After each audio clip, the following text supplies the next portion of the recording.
Hi, welcome to Nina in the Kitchen, where today I am making a dessert that is very simple. And by very simple, I mean if you can make pancake batter, you can make this. It's delicious and it's French and has a fun name. It's called Clafouti. Clafouti is traditionally it's made with fresh cherries. I have 1 pound of cherries pitted and macerated, and I'll show you how that happens. Macerating means that you just let something soak. If it's a meat, it would be called a marinade. These are cherries, and I thought I would just show you a cherry pitter. That's what this thing is. It also works on olives. You can just push on this and remove the cherry pit easily. Here I have 3 tablespoons of sugar that goes in. It looks like a lot, so I think I'm just going to leave that at about 2 tablespoons for that. This is 3 tablespoons of Kirsch, but you can also use brandy or rum.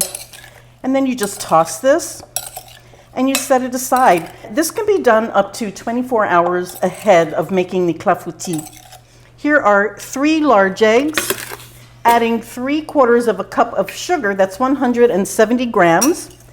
And you just want to whisk that together.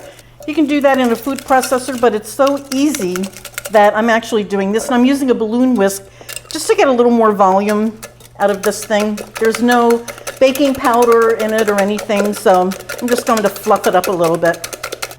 I'm going in with 1 pinch, 1/8 of a teaspoon of, that's kosher salt, 2 teaspoons of vanilla, 1/2 of a teaspoon of almond extract, and 3/4 of a cup, that's 100 grams of all-purpose flour. You can use cake flour if you want, but it's really not necessary. As you can see, that's a very wet batter. Then back here I have, this is 1 tablespoon of melted butter, and I'm going to use this pan. That's a 10-inch non-stick pan, and I'm using that to bake in. I'm also adding 1/2 cup of milk and the juice of all of these cherries. And if a few go in there, that's not a problem. I just mix this up. That's how simple the batter is. In this pan where we melted the butter, I'm just going to put a little brown sugar at the bottom, and you don't even have to do this, but I like the flavor of the brown sugar. It gives it a nice texture and a nice depth of flavor. And then this batter just goes right in there. And then finally, these cherries go right in. Push these around just to make sure that everyone gets some cherries. You can also do this with pears or apricot, plums, apples, anything like that, or dry fruit. Now, I'm using this pan. The manufacturer says I can bake this pan and it should be fine, but I've never done it before. If you're not sure about your pan, what you can do is use a different pan, of course, or you can just protect your pan with just a little piece of foil like that. It really does work. I've done that many times.